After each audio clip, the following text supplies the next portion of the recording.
की मदद की बनती नहीं थी। लेकिन एक इंसान था जिसने बिना किसी बाहरी मदद के इंडिया की सबसे पहली गाड़ी बनाने की सोची। जिसे लोगों ने कहा कि बिना विदेशी इंजीनियर्स और टेक्निक के कोई इंडियन कंपनी गाड़ी बना ही नहीं सकती।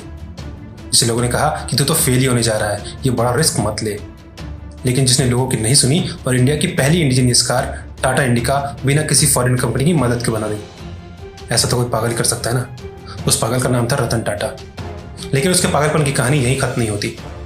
कुछ मुश्किलों में घिरने के बाद जब टाटा ने अपनी कार का बिजनेस फोर्ड कंपनी को बेचना चाहा तो फोर्ड के चेयरमैन बिल फोर्ड ने कहा कि जब कार बनानी नहीं आती तो बनाई ही क्यों, तेरी कंपनी खरीदकर तुझ पे मैं एहसान ही करूंगा। रतन टाटा ने वो डील वहीं कैंसिल कर दी। कुछ दिनों में उन्होंने टाटा मोटर्स को ऐसी कंपनी बना दी कि टाटा ने फोर्ड की जैगुआर और लैंड रोवर दोनों कंपनी खरीद ली। इस डील के बाद उसी बिल फोर्ड ने, जिसने रतन टाटा को एहसान वाली बात सुनाई थी, कहा कि आपने हमारी कंपनी खरीदकर हम पे एहसान किया है। ये तो था रतन टाटा का पागलपन, जिसने टाटा को बुलंदियों तक पहुंचा दिया। जहां ये दुनिया गोरे रंग के पीछे भागती है, वहीं काले पतले से दिखने वाले एक इंसान ने सबको अपनी एक्टिंग का दीवाना बना दिया। बात कर रहा हूं नवाजुद्दीन सिद्दीकी की। ये उसका पागलपन ही था जिसने उसे एक छोटे से गांव से निकालकर मुंबई का सबसे बड़ा फिल्म स्टार बना दिया। अपनी पढ़ाई पूरी करने के बाद बंदे ने दवाई की दुकान पर काम किया, फिर थिएटर्स में नाटक भी किए। पैसे न होने पर उसने वॉचमैन की नौकरी भी की, यहाँ तक कि अपने पास किराया न होने के कारण दोस्त के घर रहा और बदले में उसके लिए खाना भी बनाया। वो पागल ही था ना, वरना आज की दुनिया में ऐसा कौन करता है? कौन करना चाहता है वॉचमैन की नौकरी? और वो तो छोड़, बंदे ने 20 साल स्ट्रगल किया, तब जाके मुन्ना भाई MBBS के छोटे से चोर के रोल से शुरुआत कर अंत में बना वो गैंग्स ऑफ वासेपुर का फैसल और सीक्रेट गेम्स का गणेश का दुंडे। इतना स्ट्रगल कोई करता है क्या, वो भी आज के जमाने में? 20 साल क्या, हम और तुम तो 2 महीने की स्ट्रगल में ही रो देंगे। लेकिन ऐसा था उसका पागलपन, जिसने उसे एक साइड एक्टर से बॉलीवुड का चमकता सितारा बना दिया। एक और पागल था जो अपने करियर से खेल गया, अपने सपनों के लिए।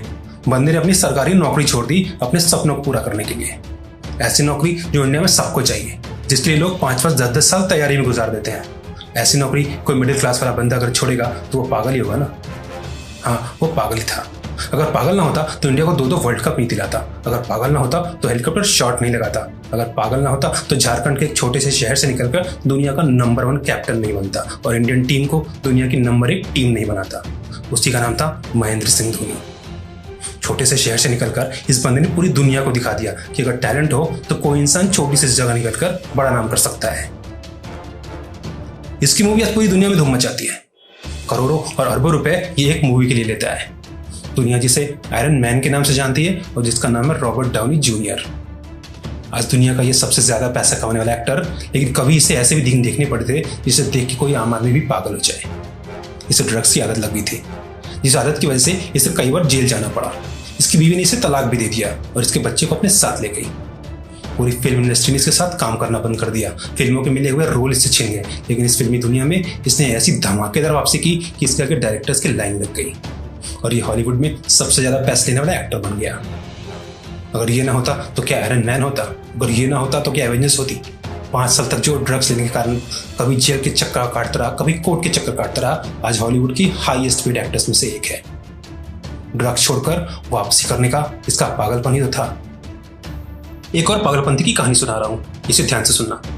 व्हाट्सएप तो सबने यूज किया होगा ना, लेकिन किसी को इसके बनने की कहानी पता भी है क्या? यह भी एक ऐसा ही पागल की कहानी है जिसने अपनी जिंदगी चलाने के लिए दुकानों में काम किया, जिसकी मां लोगों के घरों में काम करती थी और जहां याहू जैसी बड़ी कंपनी में नौकरी लगने के बाद वो नौकरी भी छोड़ दी ताकि वो अपने सपने पर काम कर सके। इस सपने का नाम था व्हाट्सएप। इस बंदे को कभी फेसबुक ने नौकरी इंटरव्यू में रिजेक्ट कर दिया था और बाद में फेसबुक ने इसे अपना पार्टनर बनाया। इसका नाम था जेन कोंग। इसका जन्म रूस में हुआ था। इसके घर में बिजली भी नहीं थी। अपनी गरीबी से तंग होकर इसके घर वाले रूस छोड़ अमेरिका चले गए। अमेरिका में इसने दुकानों में क्लीनर का काम करना शुरू कर दिया और साथ में पढ़ाई भी करने लगा। ये पुरानी इस्तेमाल की हुई किताबें बुक स्टोर से खरीद कर लाता और उनसे पढ़ाई करता। इस तरह से पढ़ाई कर उसने याहू जैसी बड़ी कंपनी में अपने दम पर नौकरी ली। यहीं उसे व्हाट्सएप बनाने का आइडिया आया और इसी सपने के लिए उसने याहू की अच्छी नौकरी छोड़ दी। ऐसा तो कोई पागल ही कर सकता है ना। नौकरी छोड़ने के बाद उसने अपनी पूरी मेहनत व्हाट्सएप को बनाने में लगा दी और मात्र 2 साल के अंदर उसने बना दिया इसे दुनिया का सबसे बड़ा मैसेजिंग ऐप। इन्वेस्टर्स और बड़ी बड़ी कंपनियों की लाइन लग गई इसे खरीदने के लिए। अंत में इसे फेसबुक ने $19 बिलियन में खरीदा। पुरानी किताबों से पढ़कर याहू की नौकरी छोड़ने और व्हाट्सएप जैसी कंपनी बनाना कोई पागल ही कर सकता है।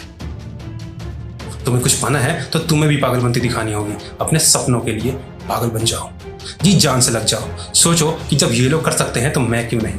कभी भी हिम्मत हारने लगो तो ये वीडियो जरूर देख लेना या इसकी कहानियां जरूर याद करना, तुम्हें हिम्मत मिलेगी।